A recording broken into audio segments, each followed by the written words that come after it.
अस्सलाम वालेकुम, मैं हूं रेहान तारिक और आप देख रहे हैं दस्तक। तहरीक इंसाफ पर यह तनकीद हो रही है कि वो अपने तर्ज सियासत से खुद को तनहा कर रही है। पीटीआई पर यह इल्ज़ाम लग रहा है कि वो अपने सियासी मफादात की खातिर इदारों पर तनकीद कर रही है।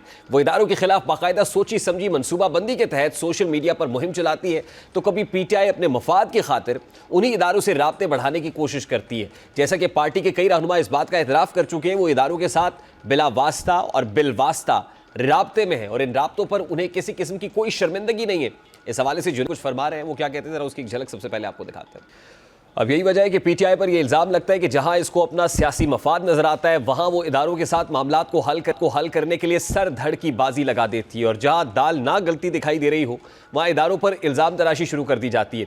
और इस मकसद के लिए तहरीक इंसाफ सोशल मीडिया का सहारा लेती है। यहां तक कि बानी पीटीआई के एक्स अकाउंट पर इदारों के खिलाफ कई मुतनाज़ा ट्वीट्स की गई और पार्टी के अंदर से बहुत से रहनुमाओं ने बानी पीटीआई को इदारों के खिलाफ महाजराई से रोकने की कोशिश भी की, लेकिन इसके बावजूद इदारों के खिलाफ मुहिम चलाने का सिलसिला जारी है। हालिया दिनों में आर्मी चीफ जब लंदन के दौरे पर गए तो इस दौरे पर भी सोशल मीडिया पर मनफी प्रोपेगेंडा करने का इल्ज़ाम पीटीआई पर लगता है। यानी पीटीआई पर यह इल्ज़ाम लगता है कि वो इदारों और अवाम में फासले बढ़ाने के लिए सोशल मीडिया को बतौर हथियार इस्तेमाल कर रही है और इस मुहिम की वजह से इदारों में भी बेचैनी की लहर दौड़ रही है। यहां तक कि army chief general Syed Asim Munir ने भी इस चलने वाली मुहिम को डिजिटल दहशतगर्दी करार दिया था। चंद सालों से रियासत मुखालिफ बैरूनी ताकतों की सरपरस्ती में डिजिटल दहशत गर्दी की मजमून कोशिश की जा रही है, जिसका मकसद झूठी खबरों और प्रोपेगेंडे के जरिए कौम में नफाक और मायूसी फैलाना है। इस डिजिटल दहशत गर्दी के बारे में अल्लाह ताला ने क्या फरमाया है, सूरह अल हुजरात आयत नंबर 6, अगर कोई फासिक तुम्हारे पास कोई खबर लेकर आए तो खूब तहकीक कर लिया करो ताकि लोगों को बेजा ईजा न दे बैठो, फिर अपने किए पर पछताते रह जाओ। पाकिस्तान में आज़ादी इज़हार राय यानी फ्रीडम ऑफ स्पीच की आइन इजाजत जरूर देता है, मगर आइन पाकिस्तान ने इसकी वाज़ेह हदबंदी भी कर रखी है। यानी आर्मी चीफ और डीजीआईएसपीआर ने कई बार सोशल मीडिया पर इदारों के खिलाफ मनफी प्रोपेगेंडे की निशानदेही की और यही वजह थी कि हुकूमत ने सोशल मीडिया पर मनफी मुहिम के खिलाफ इकदाम करना शुरू किए और इन्हीं इकदाम के नतीजे में एक जीआईटी इलेक्ट्रॉनिक क्राइम की रोकथाम एक्ट 2016 के सेक्शन 30 के तहत तश्कील दी गई, जिसका मकसद कानून के मुताबिक बात के खिलाफ कानूनी कार्रवाई तजवीज़ करना था। और आज इस जीआईटी ने सोशल मीडिया पर मनफी प्रोपेगेंडे के इल्ज़ाम की तहकीकात के लिए पीटीआई के चेयरमैन बैरिस्टर गौहर, सलमान अकरम राजा, रऊफ हसन समेत 25 रहनुमाओं को तलब किया था। इसी तरह JIT PTI social media team के 10 अफराद को बजरिया नोटिस आज दोपहर 12 बजे के लिए तलब कर चुकी, लेकिन आज जीआईटी के सामने इनमें से सिर्फ 2 मीडिया अहदेदारान ही पेश हुए, जबकि बैरिस्टर गौहर, शाह फरमान और रऊफ हसन भी जीआईटी के सामने पेश हुए। ज़राए के मुताबिक जीआईटी में सोशल मीडिया जो पोस्ट से मुतालिक सवालात पीटीआई क़यादत के सामने रखे गए और मीडिया रिपोर्ट्स के मुताबिक तहरीक इंसाफ की मरकज़ी क़यादत ने ट्वीट्स और जीआईटी सवालात पर बानी पीटीआई से मुशावरत करने का फैसला किया है। अब ये JIT inspector general of police Islamabad की सरबराही में तहकीकात कर रही है। अब मुमकिन है कि पीटीआई एक नई मुश्किल में फंसे, क्योंकि ये तो वाज़ेह है कि बानी पीटीआई कई रहनुमा इदारों के खिलाफ बयानात दे चुके हैं और बानी पीटीआई अपनी ट्वीट्स और बयानात में इदारों को बाकायदा टारगेट भी करते रहे हैं। इस वक्त अली बुखारी साहब पाकिस्तान तहरीक इंसाफ के मरकज़ी रहनुमा है, उन्होंने हमें ज्वाइन किया। अस्सलाम वालेकुम अली बुखारी साहब, बहुत बहुत शुक्रिया आपके वक्त के लिए। सबसे पहले मैं आगाज़ करूँगा जुनैद अकबर साहब के स्टेटमेंट से। वो कहते हैं कि हम इदारों के साथ बिलवास्ता या बिला वास्ता राब्ते में हैं और इस पर हमें कोई शर्म नहीं है। सवाल मेरा बड़ा सादा सा है, देखिए इदारों के साथ बिलवास्ता या बिला वास्ता इस्टेब्लिशमेंट के साथ राब्ते में होने में कोई शर्म नहीं है, लेकिन उन्हीं इदारों पर जब सोशल मीडिया पे प्रोपेगेंडा होता है, इनके अगेंस्ट मनफी प्रोपेगेंडा किया जाता है, कैंपेनिंग होती है, तो क्या उस बारे में भी आप ये कहेंगे कि इस पर भी कोई शर्म नहीं है? बिस्मिल्लाहिर्रहमानिर्रहीम, अल्लाहुम्मा सल्ली अला मुहम्मदिन व अला मुहम्मद। बहुत शुक्रिया जी।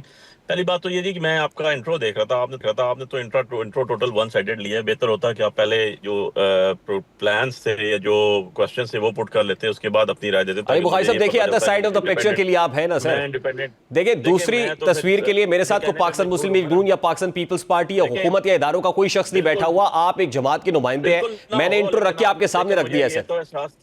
देखिए मुझे ये तो एहसास होना चाहिए था ना कि मैं इंडिपेंडेंट एंकर के सामने बैठ के जवाब दे रहा हूँ एज अ पाकिस्तानी सिटीजन। आपके पास खुला मौका है सर, जैसे जवाब देना चाहते हैं, आपके पास पूरा वक्त है ना सर। अब मैं जी बिल्कुल वक्त भी होगा, ऑब्वियसली आपने बुलाया तो अब जो इतनी बड़ी आपने तकरीर की है मैंने उसका जवाब तो देना ही देना है ना। ये तो नहीं होगा कि अब आप मेरा जवाब लेंगे नहीं और अपनी वन साइडेड तकरीर चला देंगे। सो मेरे भाई बात यह है कि सबसे पहले कि किसी भी जगह आज तक इमरान खान साहब ने इदारे का नाम नहीं लिया, ये बिल्कुल क्रिस्टल क्लियर है। वो हमेशा कहते हैं इंस्टीट्यूशन हमारे हैं, हम पाकिस्तानी हैं, हमारा स्टेक पाकिस्तान में है, वो जो बच्चे शहीद हुए वो हमारे हैं, जो भाई शहीद हुए वो हमारे हैं, वो हम में से हैं और हम उनमें से, हमारा कुछ भी स्टेक पे पाकिस्तान से बाहर नहीं है। ये एक कैटेगरिकल हमारी पोजीशन है जिस पे खान साहब, हम लोग आज तक इसके ऊपर स्टिक हैं। और ये भी आपको एक बात बता दूं और आपको ये जरा अपने रिकॉर्ड से दुरुस्त कर लीजिएगा कि इमरान खान साहब ने हमेशा ये कहा है कि पाकिस्तान की सालमियत पाकिस्तान की फौज की वजह से, इसमें कोई दूसरी राय नहीं है। सो अब उसके अंदर आप देखें हर घर से आपके हमारे अजीज़ो कारब रिश्तेदार सारे इस हमारे इंस्टीट्यूशन का हिस्सा है। सो ये बात तो बिल्कुल मैं मानने को तैयार नहीं हूँ कि इमरान खान साहब ने या हमारी अच्छा सर, इसके ऊपर आपका उसूली मौक़िफ़ था कि पाक फौज का सरबराह कौम का बाप होता है। सर मेरा ज़िम्न सवाल ले लीजिए ना, आपका उसूली मौक़िफ़ ये था कि पाक फौज का सरबराह, सवाल ले लेना सर। आप भी देखें शो का फॉर्मेट ये है कि मैं सवाल करूंगा, मैं एंकर हूं, आप जवाब देंगे। सर मेरा सवाल लेंगे तो आगे चलेंगे ना। आपने मेरे भाई 10-5 मिनट लगा दिए सवाल करते हुए, अब 2 मिनट मुझे भी दे देना। आपने बड़ी तसल्ली से उस इंट्रो का जवाब दे दिया। मेरा सवाल ले लें अली बुखारी साहब, आपकी मेहरबानी। अब सवाल लेंगे तो उसका प्रोग्राम आगे बढ़ेगा। सर मेरा सवाल आपसे बड़ा सादा सा है। जो बात आपने की, इमरान खान साहब ने कभी ये बात नहीं की। इमरान खान साहब ने अपने दौरे हुकूमत में chief of the army staff को बाप का दर्जा दिया। आज उसी chief of the army staff के ऊपर खुलकर उनका नाम लेके तनकीद होती है, तो मैं फिर इसको क्या कहूं? देखिए बात यह है कि तनकीद करना समथिंग एल्स है। आप तनकीद करना है कोई गुनाह अजीम नहीं है, बड़ी सीधी सी बात है। किसी के ऊपर, मेरे ऊपर आप तनकीद कर रहे हैं, मैं भी आपके ऊपर, आपके बैठे हुए आपके ऊपर तनकीद कर रहा हूँ। विद इन नो टाइम आपको मैंने कहा कि आपके इंट्रो में आप तो मुझे ऐसा लग रहा है जैसे बायस है, ये तनकीद ही है ना। और तनकीद फॉर द बेटरमेंट होती है, तनकीद बुराई तनकीद नहीं होती। इसे कहते हैं ना बुराई इस्लाह, वो कोई बुराई नहीं होती। आपका इस्लाह तब होती है जब आप किसी का क्रिटिसिज्म सुनते हैं। सर किसी को मीर जाफर, मीर सादिक कह देना, इन दो चीजों को क्लब ना करें। मैं तो वो कॉनोटेशंस भी यहाँ पे इस्तेमाल नहीं कर सकता जो कॉनोटेशंस इमरान खान साहब पाक फौज के सरबराह के लिए इस्तेमाल करते रहे हैं। क्योंकि आप क्वेश्चन कर देते हैं, क्वेश्चन का जवाब आने से पहले आप फिर इंटरप्ट भी कर देते हैं मेरे भाई। अब बात यह है कि या तो बुलाई ना, अगर बुलाया तो सुन भी नहीं। अली बुखारी साहब ऐसा तो नहीं हो सकता। मैंने बड़े हौसले से आपकी सारी बात सुनी है, मैंने बड़े हौसले से आपकी बात। मैं सर आपके हौसले को दोनों हाथों से सलाम करता हूँ। बहुत शुक्रिया भाई। अब बात यह है कि एक आपने बताया कि जेआईटी बन गई, जेआईटी में आज तलबी हो गई, उसमें हमारी टॉप लीडरशिप की भी बुला लिया गया, उसमें मीडिया एंकर्स का भी बुला लिया गया। डेफिनेटली उसके ऊपर, क्योंकि मैं तो लीगल एक्सपर्ट हूं, तो मैं लीगल ओपिनियन ही दूंगा अपना उसके ऊपर कि वो अगर कोई जेआईटी किसी इशू के ऊपर बनाई गई है तो उसके ऊपर क्वेश्चन पुट होगा। उस क्वेश्चन पुट होने के बाद उसका जवाब भी आएगा, और जवाब आने के बाद फिर चीजें आगे चलेंगी, ना कि हम बैठ के पहले ही उसको डिसाइड कर देंगे जी ये एक तरफ हो गया। हो सकता है इसमें कुछ चीज भी ना निकले, हो सकता है कुछ निकले।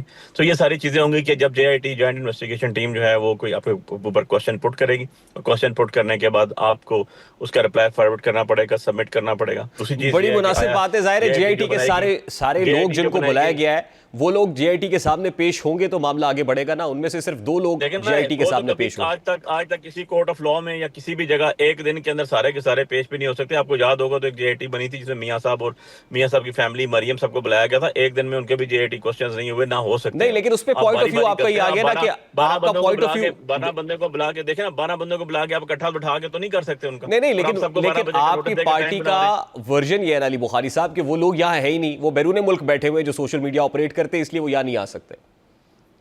तो नहीं आ सकते तो ऑब्वियसली जब नहीं आ सकते तो उनके खिलाफ लीगल कार्रवाई होगी ना कोई, अगर करनी हुई जेआईटी ने तो, अदरवाइज तो नहीं हो सकता ना।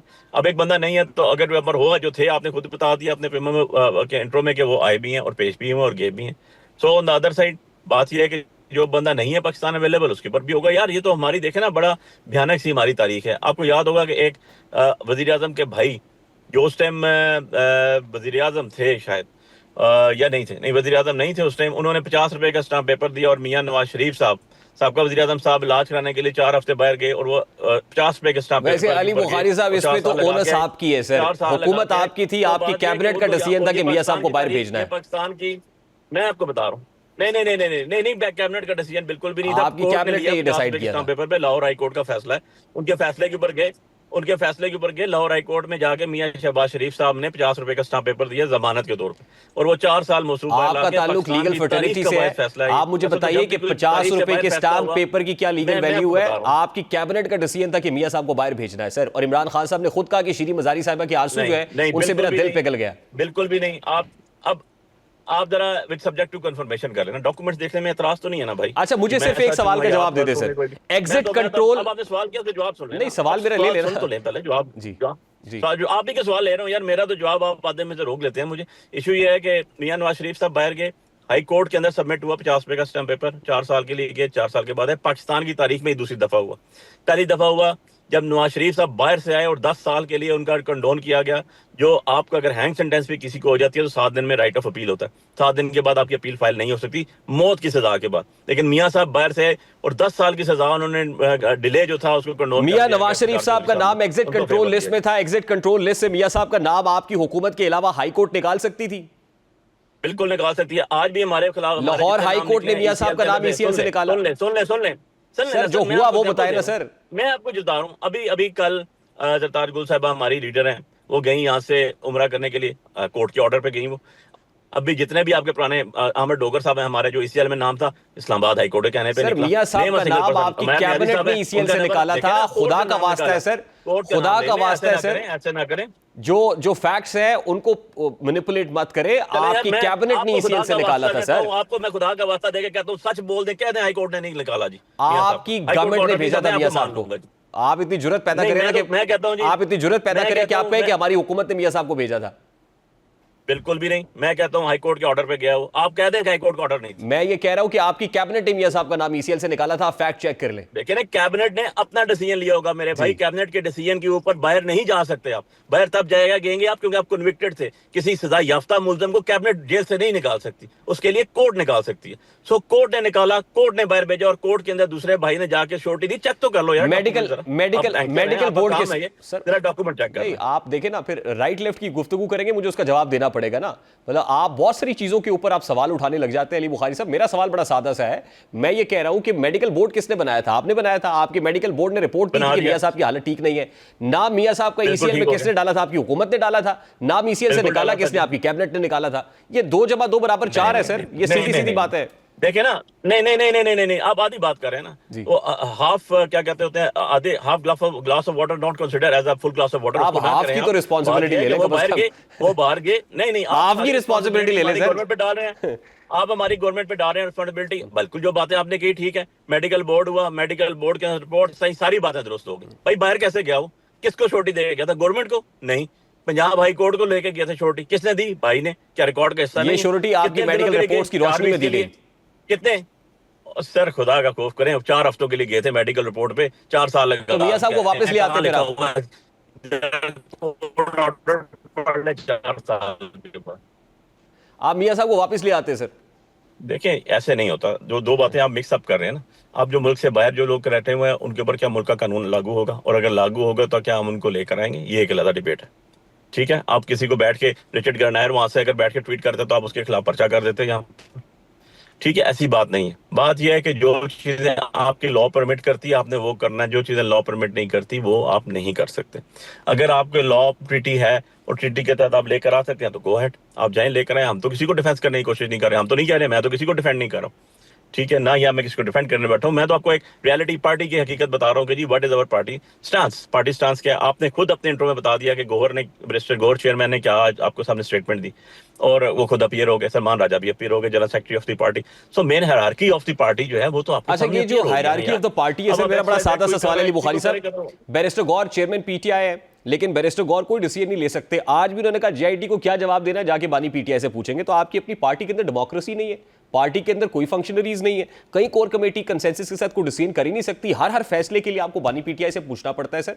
ऐसे पार्टीज चलती?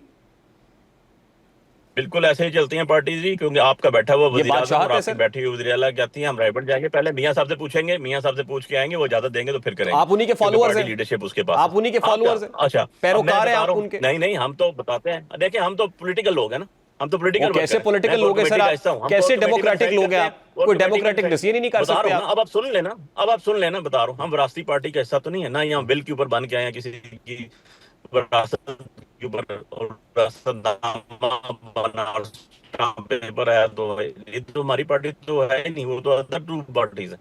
हम तो कोर कमेटी में बैठते हैं, आपकी पार्टी में मौरूसियत नहीं है, डिक्टेटरशिप है। वो डिस्कस करते हैं, जो चीजें डिस्कस करते हैं वो जाके सुन लेना यार। अब आप सुन तो लेना सर, सुन लेना, थोड़ा सा हिम्मत पैदा कर लें सुनने की। फिर हम वो सारा डिसीजन जो होते हैं वो जाके इमरान खान साहब के सामने रखते हैं और उसके ऊपर उनकी राय भी लेते हैं और उनको बताते हैं कि ये कोर कमेटी का फैसला है, ये लीगल इसके अंदर एस्पेक्ट्स आ रहे हैं, ये चीजें आ रही हैं, फिर आपका क्या कहना है वो डिस्कस होता है। ये तो नहीं होता कि बैठ के एक बंदा जिसको खुरम दस्तगीर जैसा बंदा वो कह रहा है 1.5 साल से मुझे टाइम ही नहीं दे रहा मिलने के लिए। ये तो सूरत हाल है। ये उन पार्टी में होता है जो विरासती पार्टी है, जो बादशाह है। हमारी तो पॉलिटिकल पार्टी है, मैं पॉलिटिकल वर्कर हूँ, इसी तरह बाकी लोग भी पॉलिटिकल वर्कर हैं, गौर साहब भी पॉलिटिकल वर्कर है। सो इसमें तो कोई चीज ही नहीं है। वो भी जब कोई डिसीजन लेते हैं तो हम एक दूसरे डिस्कस करते हैं। ये तो कॉमन सेंस की बात है, पॉलिटिकल विजडम की बात है बेसिकली, और पॉलिटिकल एटमॉस्फेयर की बात है।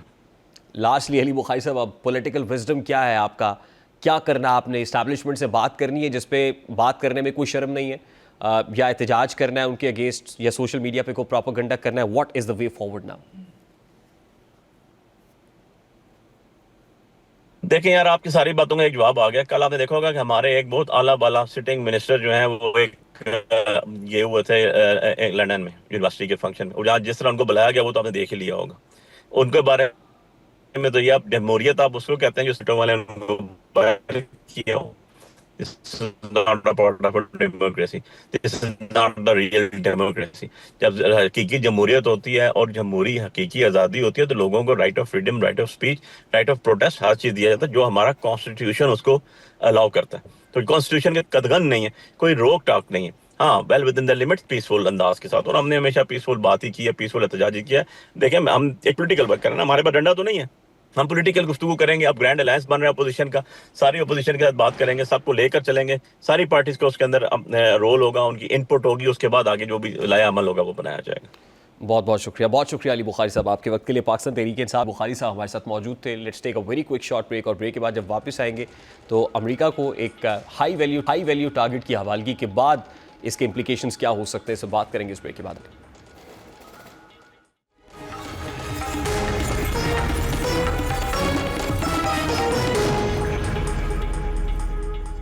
अब एक तरफ हुकूमत खुशी के शादियाने बजा रही है कि अमरीकी सदर डोनाल्ड ट्रंप ने अफगान दहशतगर्द की गिरफ्तारी पर हुकूमत से इजहार तशक्कुर किया है, और ट्रंप इंतजामिया पाकिस्तान के साथ अपने ताल्लुकात को बेहतर करना चाहती है। लेकिन जैसा कि कहा जाता है कि बैनुल-अक़वामी ताल्लुकात में कोई हतमी दुश्मन और कोई हतमी दोस्त नहीं होता, सिर्फ अपने अपने मुल्की मफादात का तहफ़्फ़ुज़ अवलीन तरजीह होता है, और अमरीका के भी पाकिस्तान से कुछ मफादात जुड़े हैं। दहशतगर्दी में पहले भी पाकिस्तान के ताउन पर वो इन्हिसार करता रहा है और अब भी कर रहा है। यही वजह है कि इस मतलूब दहशतगर्द की अमरीका हवालगी के बावजूद अमरीकी हुकूमत पाकिस्तानियों पर अमरीका दाखिले पर पाबंदी लगाने का सोच रही है। बरतानवी खबर रसाई एजेंसी के मुताबिक अमरीका में गैर कानूनी इमिग्रेंट्स के दाखिले के जिम्मेदार गैर मुल्की सरकारी अफसरान के खिलाफ ट्रंप इंतजामिया ने वीज़ा पाबंदियों की नई पॉलिसी का ऐलान कर दिया है। बरतानवी खबर रसाई एजेंसी ने दावा किया है कि ट्रंप इंतजामिया के इस इकदाम से मुमकिना तौर पर अफगानिस्तान और पाकिस्तान के लोग भी मुतासर हो सकते हैं, और इसका इतलाक अगले हफ्ते से होगा। खबर रसाई एजेंसी के मुताबिक ट्रंप इंतजामिया ये नई पॉलिसी बाज़ ममालिक में सिक्योरिटी और जांच के खदशात का जायज़ा लेने के बाद तरतीब दे रही है। अमरीकी काबीना अरकान को हिदायत की गई है कि वो इन्हीं बुनियादों को सामने रखते हुए 12 मार्च तक इन ममालिक की फहरिस्त पेश करे जहाँ से इन ममालिक के लोगों पर अमरीकी सफ़र पर जुज़वी या मुकम्मल पाबंदी लगाई जानी चाहिए। बरतानवी खबर रसाई एजेंसी के मुताबिक दावा किया गया है कि मुकम्मल सफरी पाबंदियों वाले ममालिक की फहरिस्त में अफगानिस्तान को शामिल किया जाएगा, जबकि ये सिफारिश किए जाने का इम्कान जाहिर किया गया है कि पाकिस्तान को भी इन कैटेगरीज में शामिल किया जा सकता है। अमरीकी वज़ीर ख़ारजा मार्को रूबियो का कहना है कि जिन एहलकारों के अमरीका वीज़ा पाबंदी की पॉलिसी का ऐलान किया गया, इमिग्रेशन और कस्टम्स हुक्काम, हवाई अड्डों और बंदरगाहों पर तैनात अफसर और ऐसे दीगर एहलकार शामिल किए गए हैं जो गैर कानूनी इमिग्रेशन को इमिग्रेंट्स जो है उनको अमरीका भेजने में सहूलतकारी करते हैं। और अब इसमें कोई शक नहीं है कि FIA गैर कानूनी तरीके से डंकी लगाने वालों और एजेंट माफिया के खिलाफ मौसर कार्रवाई कर रहा है। इसलिए अमरीकी हुकूमत को पाकिस्तान पर वीज़ा पाबंदी लगाने से पहले इस पहलू पर भी गौर करना चाहिए, और सबसे बढ़कर पाकिस्तान तो दहशतगर्दी के खिलाफ अमरीका की मदद कर रहा है। तो ऐसे में एक ऐसा मुल्क जिसकी अमरीका को ज़रूरत हो उस पर पाबंदी लगाकर वो ख़ुद के नुकसान का सबब बन सकता है। लेकिन अगर पाकिस्तान पर अमरीका वीज़ा पर पाबंदी लगती है तो ये हुकूमत के लिए भी अलार्मिंग होगा, और इसका मतलब ये होगा कि अमरीकी हुकूमत और पाकिस्तान के दरमियान कभी बेहतर ताल्लुकात तो कभी कशीदा ताल्लुकात रहे, और ये हुकूमत के लिए एक बड़ा चैलेंज भी हो सकता है। इस वक्त अब्दुल्ला अमीन गुल साहब ने मैं ज्वाइन किया, इसी कारण उनसे इस पर बात करते हैं। अस्सलाम वालेकुम अब्दुल्ला गुल साहब, बहुत बहुत शुक्रिया आपके वक्त के लिए। देखिए, एक हाई वैल्यू टारगेट को हमने अमरीका के हवाले तो कर दिया, लेकिन आपको लगता है कि इसके कुछ इम्प्लीकेशंस हो सकते हैं पाकिस्तान पे? ऑल दो सदर ट्रंप ने बड़ी तारीफ़ की और वज़ीर आज़म ने ट्वीट भी कर दी, लेकिन थिंग्स कुड बी डिफरेंट। बिस्मिल्लाहिर्रहमानिर्रहीम, बहुत शुक्रिया। देखें, पाकिस्तान ने एक काम किया, दहशतगर्दी का जो सिर्फ मामला है वो कोई अमेरिका से नहीं जुड़ा बल्कि पाकिस्तान से भी जुड़ा है, और हम भी यही चाह रहे हैं। ये हमारी एक स्ट्रेटेजिक अंडरस्टैंडिंग है। आप देख लीजिए, अमेरिका से असला अगर वापस अमेरिका अपना लेके जाता है तो जाहिर है उसमें पाकिस्तान का भी मफाद है, और ऐसा ही होता है, दो तरफा मफादात इसको कहा जाते हैं। डिप्लोमेटिक टर्म्स के अंदर भी ये मेरे ख्याल में एक ठीक फैसला है। उसकी वजह यह है कि अगर अमेरिका असला लेके जाएगा तो पाकिस्तान में जो दहशतगर्दी के वाकयात हैं, जिनमें अभी आपने देखा कि तमाम का तमाम अमेरिकी असला आ रहा है, और पाकिस्तान एक अरसे से, जब से अफगानिस्तान से अमेरिकी फौजों का और आईएसएफ फोर्सेस का इनखला हुआ, तो पाकिस्तान तो यही बात कर रहा है कि जनाब अमेरिकी असला जो है वो पाकिस्तान के लिए दर्द सर बना हुआ है, दहशतगर्दों के हाथ में है। और आपने जिस तरह से बेनू कैंटोनमेंट पे हमला हुआ, उससे पहले जो है योब कैंटोनमेंट पे हमला हुआ, दुक्की में हमला हुआ, और इसी तरीके से दीगर जगहों के ऊपर बलूचिस्तान में हमले हुए, सारी जगह अमेरिकी असला जो था वो इस्तेमाल किया गया। इसलिए ये मफादात भी है, लेकिन साथ ही साथ ये है कि एक दहशतगर्द को हवाले करना, और बहुत सारे लोग पूछ रहे हैं कि जी, कोई कहता है कि जी डॉक्टर आफिया सिद्दीकी का इस पे ट्रेड करना चाहिए था, कोई कुछ कहता है। मेरा ख्याल है कि पाकिस्तान इतना कोई दूध पीता बच्चा नहीं है। पाकिस्तान को मालूम है कि डिप्लोमेटिक टर्म्स के अंदर you scratch my back I scratch yours, कुछ ना कुछ जरूर लिया होगा। अब ये हमें नहीं मालूम कि क्या है। हो सकता है वो शाहीन 3 के ऊपर जिस तरह से बाइडन इंतजामिया ने पाबंदियां लगा दी थी, हो सकता है उस पर कोई बातचीत हो। आप देख लेना, $397 मिलियन F-16 की अपग्रेडेशन के लिए भी दिए गए हैं। ये अलहदा बात है कि उसको कहा गया है कि आप काउंटर इंसर्जेंसी और इसको आप दहशतगर्दी के खिलाफ इस्तेमाल कर सकते हैं। लेकिन साथ ही साथ ये है कि ये पैसे मिले तो हैं एक ऐसे वक्त के अंदर जब पूरी दुनिया के फंड जो है वो उन्होंने मुंजमद कर दिए। तो मेरा ख्याल है कि कुछ पाकिस्तान ने बैकडोर जरूर फवायद जो हैं वो हासिल किए होंगे, लेकिन मैं समझता हूं कि हमें अब मुस्तकबिल के अंदर फूंक फूंक के कदम रखना होगा। और अगर अमेरिका एक फ्रेंडली एंट्री अफगानिस्तान में, एक सॉफ्ट एंट्री चाहता है और पाकिस्तान को वो इस्तेमाल करना चाहता है इस मकसद के लिए, तो पाकिस्तान को भी अपने मामलात के ऊपर जो है वो डू मोर उनसे बात करनी पड़ेगी कि now it is your turn to do लेकिन मोर। हमेशा हमने यही देखा है ना कि अमेरिका ने डू मोर का मुतालबा किया, और पाकिस्तान ने तो पहले भी मदद की, बट पाकिस्तान को उसका नुकसान उठाना पड़ा। ऑब्वियसली दहशतगर्दी की सूरत में भी हमारी अच्छी खासी एक सिविलियन आबादी का चंक है, फिर मिलिट्री फोर्सेस के लोग हैं जो जामे शहादत नोश किए। At this point in time आपको क्या लगता है कि जैसे मार्को रूबियो ने जैसे प्रेस कॉन्फ्रेंस के अंदर सवाल भी हो, आपको क्या लगता है कि वाकई क्या, और फिर बरतानवी नशरियाती इदारे की खबर भी है कि कुछ ममालिक के इमिग्रेंट्स की अमेरिका दाखिले पर पाबंदी लग सकती है, क्या पाकिस्तान जो है इसका शिकार हो सकता है? अब्दुल्ला गुल साहब, देखें, कल मैं अमेरिकी सफारत खाने के जो इस टाइम पे एक्टिंग उनकी एम्बेसडर हैं अमेरिका सफारत खाने की, मैं उनके साथ एक डिनर के ऊपर था, और जब मैंने उनसे ये सवाल पूछा तो उन्होंने इसको बिल्कुल सिर्फ अफवाह कह के मुस्तरद कर दिया। इसलिए यहाँ तक तो ये बात है। अब मुस्तकबिल के अंदर क्या होता है, दूसरी जगह जो है आप ये देखिए कि अभी डोनाल्ड ट्रंप साहब ने कहा है कि ईरान के हवाले से उनकी दो ऑप्शन हैं। एक तो ये है कि वो फौजी हल निकालें, और दूसरा ये है कि वो बातचीत के जरिए हल निकालें। और उन्होंने साथ ये भी बता दिया है कि मैंने जो खत लिखा है ईरान को, उसके अंदर बातचीत के जरिए मामलात को जो है वो बेहतर करना चाहता हूं। इससे मतलब ये हो रहा है कि एक तरफ अफगानिस्तान है तो एक तरफ ईरान है, और दरमियान में न्यूक्लियर पाकिस्तान है। इसलिए पाकिस्तान की अफादियत और अहमियत जो है वो हमें खुद अपने वजन जो है वो बढ़ाना पड़ेगा, और हमें भी अपनी डिप्लोमेटिक एफर्ट्स को मजबूत करते हुए, क्योंकि डोनाल्ड ट्रंप साहब जो पॉलिसियां लेके आ रहे हैं वो यकीनन पूरी दुनिया को जो है वो हैरान करके रखा हुआ है, अचंभे में डाल दिया है। और ये एक अच्छा मौका है कि पाकिस्तान अपने ट्रंप कार्ड जो है वो अच्छी तरीके से अगर खेले, तो मेरा नहीं ख्याल कि पाकिस्तान को जो है वो बेहतरी आए ना आए। दूसरी जानिब आपने बरतानिया का जिक्र किया, जहां बरतानिया का आपने जिक्र किया, आप ये देखिए कि आर्मी चीफ साहब का अभी बरतानिया का दौरा हुआ। आपको मालूम है कि बरतानिया एक फ्रंटमैन का किरदार अदा करता है, और ये दौरा अमेरिका की भी कहीं ना कहीं इसके अंदर जो रजामंदी और आशीर्वाद थी वो शामिल थी। आपने देखा कि माजी के अंदर जितने भी आर्मी चीफ जाते रहे उनको सैंडर्स मिलिट्री एकेडमी के अंदर जो है वो गार्ड ऑफ ऑनर दिया गया, लेकिन इस बार बड़ा हैरान कुन था कि रॉयल गार्ड ऑफ ऑनर दिया गया। रॉयल गार्ड्स की जानिब से, यानी कि बादशाह के जो मामला थे उन तक जो है वो मामला चला। ये एक बड़ी अहम बात है और मुझे ये लग रहा है कि एक दफा फिर पाकिस्तान और अमेरिका में स्ट्रेटेजिक पार्टनरशिप जो है वो होने जा रही है। और उससे इसी वजह से कि कांग्रेस के अंदर जब वो तारीफ करते हैं और कांग्रेस खड़े होकर ताली बजाती है पाकिस्तान के लिए, तो this means that they want business, और उनको ये मालूम है कि ये बिजनेस जो है ये पाकिस्तान के अलावा ना भारत कर सकेगा ना कोई सेंट्रल। ठीक है अब्दुल्ला गुल साहब, I have to take a very quick short break here. Abdullah Gul साहब सीनियर के साथ मौजूद थे। Let's take a very quick short break और ब्रेक के बाद वापस आते हैं।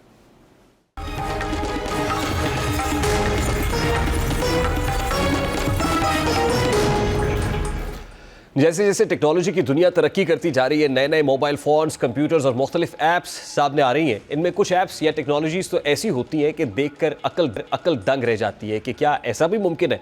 मगर दूसरी जानिब इसी टेक्नोलॉजी का मुमकिना तौर पर गलत इस्तेमाल करने वाले यानी हैकर्स भी सब कुछ अपने काबू में करने के नित नए तरीके आजमा रहे होते हैं। हमारे स्मार्टफोन हैक करना इंतहाई आसान काम है। इसको थोड़ी सी टेक्नोलॉजी की समझ बूझ रखने वाला शख्स आसानी से हैक कर सकता है। कोई भी एप्लीकेशन तैयार होती है तो वो चलती तो किसी ना किसी ऑपरेटिंग सिस्टम पर है, जैसा कि एप्पल का iOS, एंड्रॉयड वगैरह मगरिब के तैयार करदा ऐप्स हैं। और ज़ाहिर है हैकर्स इनमें मौजूद लूप होल्स को अच्छी तरीके से जानते हैं।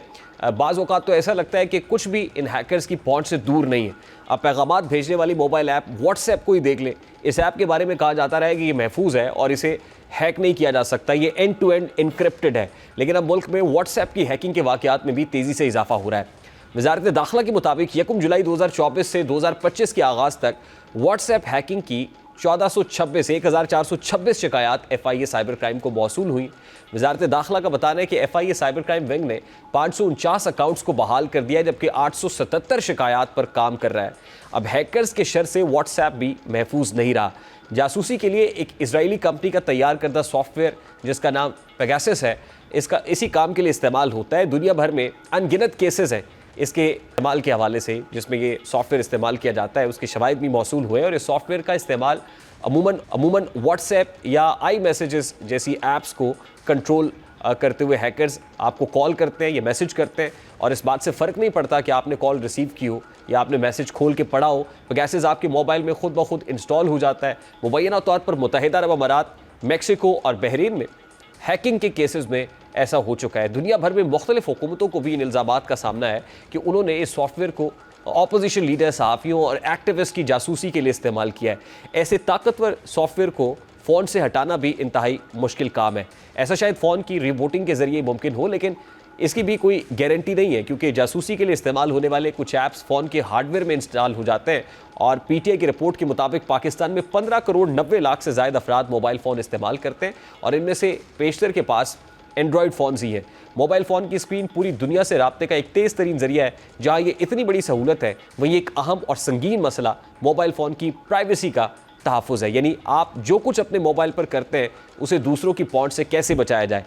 व्हाट्सएप, मैसेंजर, चैट या SMS की सूरत मुख्तलिफ अफराद से बातचीत का रिकॉर्ड भी होता है और कारोबारी अफराद मोबाइल फ़ोन को हैकिंग के लिए भी इस्तेमाल करते हैं, क्योंकि ये एक हसास मामला है। लिहाजा हुकूम की ट्रांजैक्शंस दीगर अफराद की नज़रों से बचा कर की जाती हैं। इसके अलावा मोबाइल फ़ोन भी मौजूद होते हैं जिनमें बाज़ नंबर्स जैसे फैमिली मेम्बर्स के नंबर्स हैं आम अफराद के साथ शेयर नहीं किए जा सकते। अब सवाल ये है कि जब मोबाइल फ़ोन आपके हाथ में है तो फिर इसका डेटा किसी और के पास कैसे जा सकता है। तो इसकी बहुत सी सूरतें हैं, जैसा कि आपने फ़ोन इस्तेमाल करके फ़रोख्त कर दिया और उसमें मौजूद डेटा साफ़ नहीं किया या फ़ोन को रीसेट नहीं किया, इससे भी आपकी तस्वीर या राब्ता नंबर्स, पैगामात और दीगर जो कंटेंट है वो किसी के साथ शेयर किया जा सकता है। तो ज़रूर है कि जहाँ टेक्नोलॉजी की दुनिया है, ऐप्स की दुनिया है, वहीं पर जो ऐप्स की अवेयरनेस है और सिक्योरिटी के हवाले से जो अवेयरनेस है वो भी ली जाए ताकि अपने डेटा को महफूज बनाया जा सके। अभी एक ब्रेक लेंगे, ब्रेक के बाद वापस आएंगे, गुफ्तगू को कंटिन्यू करेंगे। हमारे साथ रहिए।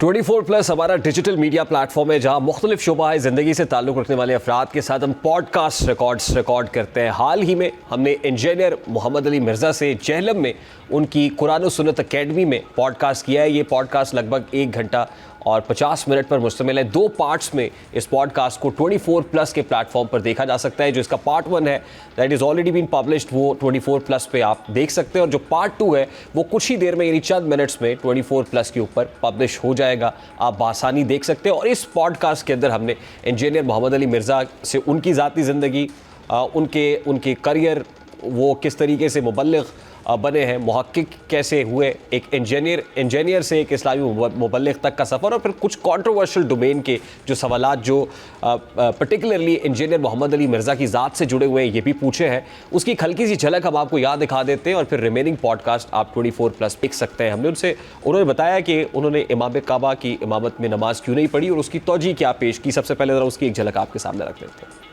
साल इंजीनियरिंग यूनिवर्सिटी में मैंने अपनी मस्जिद के इमाम के पीछे नमाज नहीं पढ़ी। वो देवबंदी था, हम बरेलवी थे उस वक्त, पापा जानी वाली जमात में, अपनी जमात अलग से करवाते थे और इसे सवाब समझते। 2002 में मैं उम्रे के लिए गया, इमाम काबा के पीछे नमाज नहीं पढ़ी, मस्जिद नबवी के इमाम के पीछे नमाज नहीं पढ़ी। और ये मेरा कोई जाती इशू नहीं था, ये हमारे उलमा ने हमें बताया था, ये नजदी हैं, गुस्ताखे रसूल हैं, इनके पीछे नमाज नहीं होती। आज आप क्या है? आज सिंपल मुस्लिम, और ये स्लोगन, मेरे नबी सा है ही कोई नहीं, तेरे बाबे ते शाही कोई।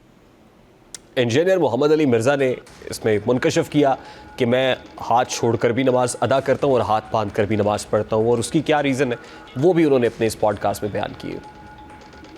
इमामत में नमाज मगरिब अदा की तो आपने हाथ बांधे हुए थे, नमाज इशा अदा की तो हाथ छोड़ के आप इमामत कर रहे थे, क्या बताना चाहते हैं? प्रैक्टिकली ये मैंने आपको नहीं बताया, मेरी रोजाना की रूटीन है। मैं फजर की नमाज हाथ छोड़ के पढ़ता हूँ, साल हर साल से। जोहर की नमाज हाथ बांध के, असर की फिर हाथ छोड़ के, मगरिब की बांध के, और इशा की हाथ छोड़ के। मैं दोनों सुन्नतों पर अमल करता हूं। इन इमामों को मानना गलत है? इमामों को मानना तो दीन है, इमामों की मानना असल बात है। इमामों ने कहा कि आप भी कुरान और सुन्नत को फॉलो करो, हमारे फतवों को ना देखो, बल्कि देखो जो किताबों सुन्नत में आई है बात, उसको फॉलो करो। इमामों ने ये कहा, तो हम तो इमामों को मानते हैं, बल्कि इमामों की भी मानते हैं। इंजीनियर मोहम्मद अली मिर्ज़ा के साथ इस पॉडकास्ट को 24+ पे देखा जा सकता है। Rehan Tariq show RTS on 24+ पे ये पॉडकास्ट और फिर इस जैसे कई पॉडकास्ट इससे पहले भी वहाँ पर मौजूद है, आपकी नज़र से यकीनन गुजरे होंगे। इस पर्टिकुलर पॉडकास्ट को जो खासी अहमियत का हामिल है, बहुत सारे मौज़ूआत पर इस पर बात हुई है। उम्मीद है कि आपको पसंद आएगा और आपकी दिलचस्पी का बाइस भी बनेगा। प्रोग्राम का वक्त अपने इख्तिताम को पहुँच, आपसे मुलाकात होगी इंशाल्लाह अगले हफ्ते। अपना रखिए ख्याल, अल्लाह हाफ़िज़।